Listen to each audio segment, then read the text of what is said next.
Hello बच्चा लोग, वाईसीआई गुरु channel पर आप सभी का स्वागत है। तो दोस्तों, हम ट्रिग्नोमेट्री चैप्टर के बारे में डिस्कशन कर रहे हैं, राइट, जिसमें हमने 8.1 एक्सरसाइज पूरा किया है। सो उसके बाद 8.2 एक्सरसाइज में क्वेश्चन नंबर 1 पर हमने डिस्कशन किया है इसके पहले वाले वीडियो में। सो आज क्वेश्चन नंबर 1 पर फिर से एक बार डिस्कशन करेंगे, उसके बाद आगे वाले क्वेश्चंस हम आज लेने वाले हैं। सो सबसे पहले जो लोग आज चैनल पर नए हैं वो चैनल को प्लीज़ सब्सक्राइब करें ताकि आप आने वाले वीडियो का आनंद ले सके। तो चलिए दोस्तों, आज शुरू करते हैं 8.2 का क्वेश्चन नंबर 1।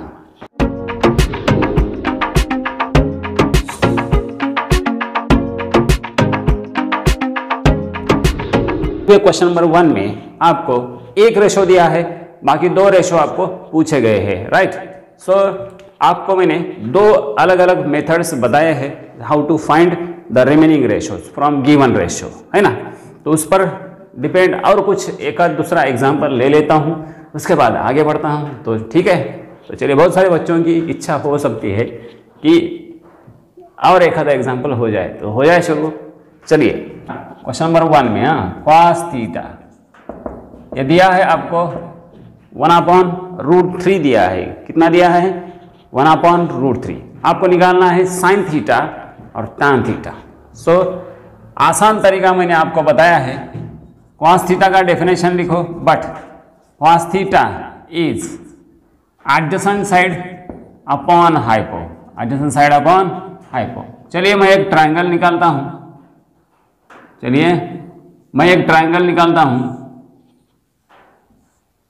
यह है थीटा, ठीक है, angle theta. So angle A, triangle ABC, उसका नामकरण कर दिया, मतलब उसका बारसा कर दिया। क्या कर दिया? बारसा। हाँ, तो ट्राइंगल ABC उसका नामकरण हो गया।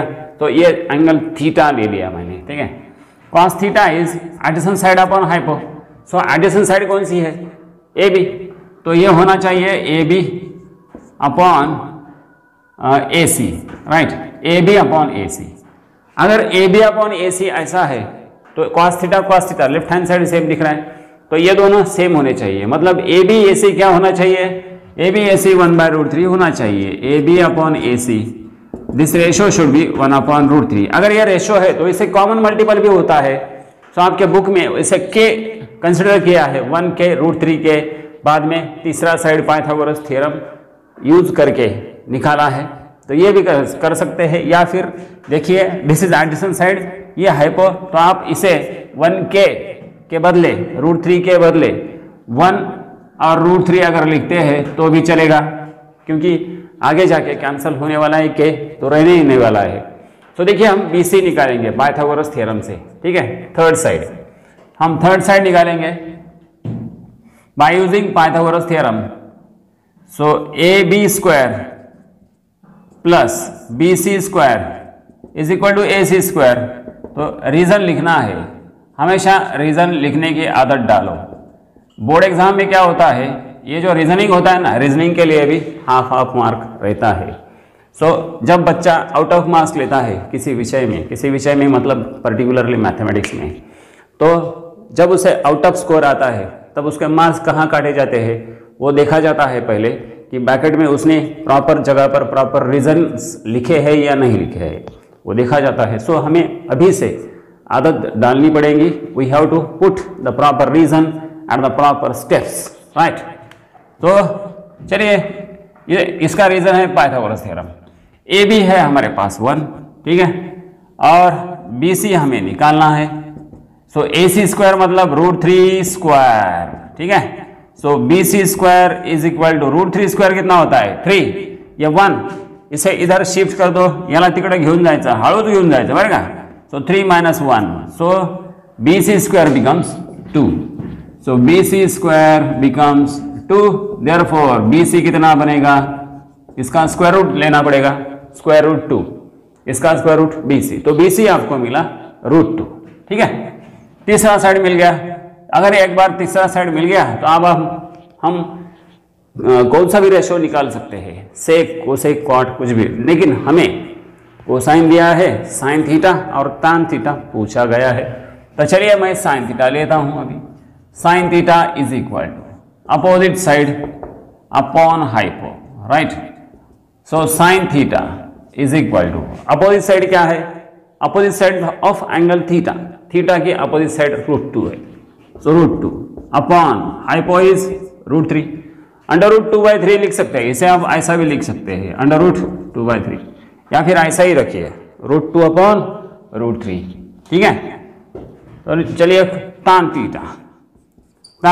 Theta is equal to opposite side upon adjacent side, ठीक है, opposite side upon adjacent side, tan theta opposite side is √2 upon adjacent side is 1, तो tan थीटा कितना मिला आपको, tan थीटा मिला √2, सो √2, है कि नहीं इंटरेस्टिंग, वेरी इंटरेस्टिंग। आपको भी मज़ा आ रहा होगा, बहुत मज़ा आ रहा होगा। इसके बाद वाले एग्जाम्पल में आपको उसमें भी मज़ा आएगा, अच्छे एग्जाम्पल्स है, इंटरेस्टिंग, काफ़ी इंटरेस्टिंग एग्जाम्पल्स है।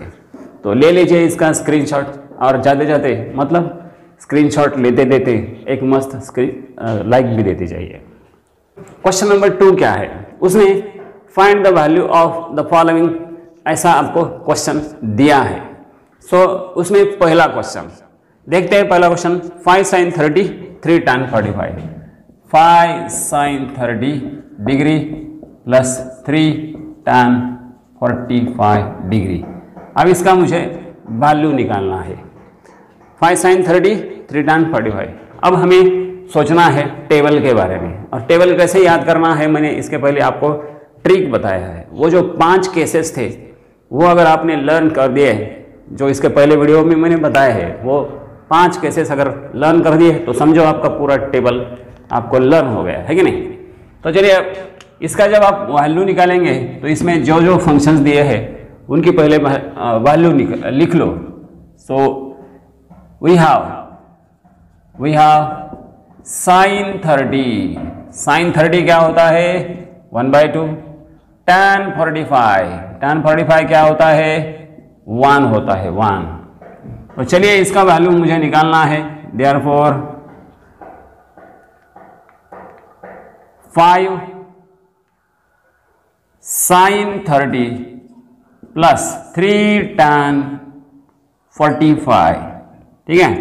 सो 5 इंटू साइन 30 कितना है, sin 30 है 1/2 प्लस 3 tan 45 कितना है 1। बहुत ही सिंपल और बहुत ही चिल्लर क्वेश्चन है, बहुत ही चिल्लर। इतने चिल्लर एग्जाम्पल इसके पहले कभी नहीं देखे होंगे आपने, देखे हैं नहीं देखे एक बार। सो 5 sin 30 प्लस 3 tan 45, इसका वैल्यू हमें निकालना है। तो देखिए 5 इंटू साइन 30 क्या है 1/2, देखिए साइन 30 का वैल्यू रख दिया, ये 3 tan 45, सो tan 45 का वैल्यू कितना है 1 लिख दिया। सो ये बन गया 5/2, 5 इंटू 1/2 5/2 प्लस 3 1 3। सो 5 प्लस 3 करेंगे, नहीं तो कुछ बच्चे लिख देते हैं ऐसे एकदम डायरेक्ट, 5 प्लस 3 कितना हो गया 8/2, सो इज इक्वल टू 4, जम गया, नॉट जम गया, बिगड़ गया। कैसे बिगड़ गया, ये फ्रैक्शन है, ये इंटीजर है, तो इनका सम लेते वक्त एलसीएम लेना पड़ता है, राइट, क्रॉस मल्टीप्लिकेशन करना पड़ता है। ये 5 आता है, ये 2 3 6 होता है। सो आपका आंसर मिलेगा 11/2। So this is your answer, 11/2 is your final answer. चलिए अगला क्वेश्चन लेते हैं, है कि नहीं इंटरेस्टिंग। अगला क्वेश्चन है 4/5 tan स्क्वायर 60। देखिए second number 4/5 tan square 60 plus 4/5 tan square 60 equal 3 sin square 60, 3 sin square 60। तो सबसे पहले क्या करना है, वहां पर जितने भी रेशो दिया है उनका वैल्यू लिखना है। tan 60 दिया है, sin 60 दिया है, तो चलिए पहले उसका वैल्यू हम लिखेंगे, है ना, साइड में उसका वैल्यू लिखना है by using the table, from table. So we have, ऐसा लिखने का वहां पे वी हैव या वी नो। सो tan 60 कितना होता है, देखिए आपके सामने टेबल होगा, टेबल में देखिए tan 60 √3 होता है, और sin 60 कितना होता है, sin 60 इज √3/2, कितना होता है √3/2। तो चलिए इसका इस्तेमाल करते हैं, है कि नहीं। हाँ, तो 4/5 tan square 60 plus 3 sin square 60 is equal to, इसका वैल्यू निकालना है ना, 4/5 इंटू tan स्क्वायर 60। तो tan 60 का स्क्वायर है वो, tan 60 होल स्क्वायर लिख सकते हो उसे। tan 60 क्या है, √3। सो अगर tan 60 होता तो आपने √3 लिखा होता। tan का स्क्वायर है तो इस वैल्यू का भी स्क्वायर कर दो। क्या कहा मैंने, अगर tan 60 होता तो आप √3 लिख देते, बराबर है, सिर्फ √3। लेकिन यहाँ tan स्क्वायर है, tan स्क्वायर 60 है, तो tan 60 की जो भी वैल्यू है उसका भी स्क्वायर लिख दो। स्क्वायर है तो स्क्वायर लिखो, क्यूब है तो क्यूब लिखो, जैसा है वैसा लिखना पड़ता है। प्लस 3, ये जो है ना sin स्क्वायर 60, sin 60 होता है √3/2 इसका स्क्वायर, है कि नहीं, इंटरेस्टिंग। अब आगे 4/5 इंटू √3 स्क्वायर कितना हुआ, √9 मतलब 3, तो रूट निकल जाएगा, 3 बाहर आएगा। रूट का स्क्वायर करने के बाद रूट वाला फंक्शन हो, क्वांटिटी हो, बाहर आती है।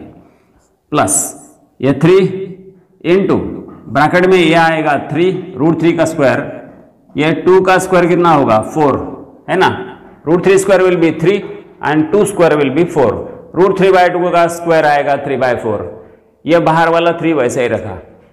अब हमारे पास दो फ्रैक्शंस है, 12/5 प्लस 9/4, है कि नहीं, इंटरेस्टिंग, वेरी इंटरेस्टिंग।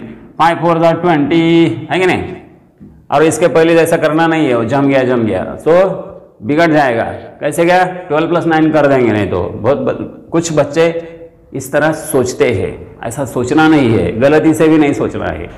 सो इसे क्रॉस मल्टीप्लिकेशन कर दो। अभी नीचे 5 4 20 एलसीएम ले लिया, 12 4 48 प्लस ये 45, है ना, 9 5 45, 45 प्लस 48 कितना हो गया, 93/20।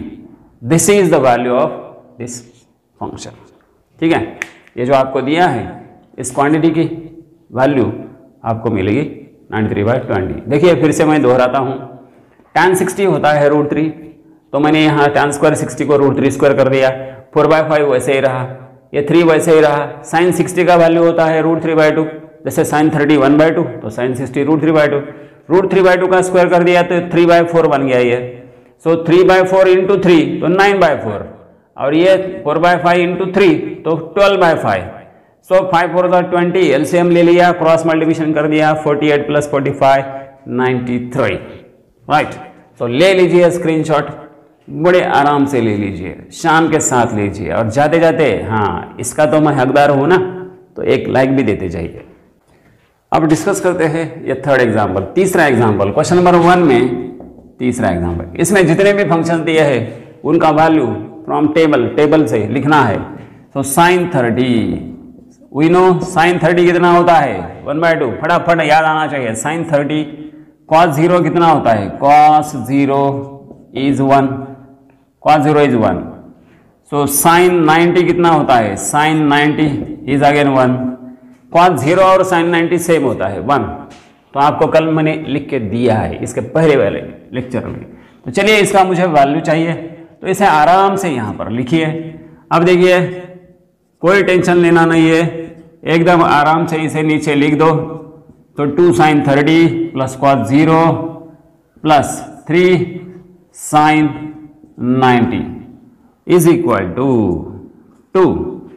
अब एक एक करके उसका वैल्यू वहां पर रख दीजिए। sin 30 कितना है, sin 30 1/2 है, तो मैंने यहाँ पे लिख दिया 2 × 1/2 प्लस cos 0 कितना है 1 है, प्लस 3 × sin 90 कितना है 1 है, sin 90 लिख दिया मैंने। सो ये जो 2 है, ये 2 और 2 × 1/2 क्या होगा, रेसिप्रोकल्स है ना, तो 2 हो गया खचाक। क्या हो गया, खचाक माने कैंसल हो गया।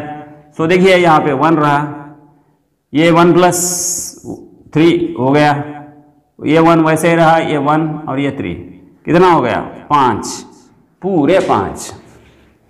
सो 5 इज द फाइनल आंसर। है कि नहीं इंटरेस्टिंग, बहुत ही मज़ेदार क्वेश्चन है, आपको भी मज़ा आ रहा होगा। सो देखिए दोस्तों, इसका स्क्रीनशॉट ले लीजिए एक बार बड़े आराम से, और एक मस्त लाइक भी देती चाहिए। तो दोस्तों आज के लिए इतना काफ़ी है, मिलते हैं अगले वीडियो में अगले क्वेश्चन के साथ। तब तक के लिए गुड बाय एंड जय हिंद।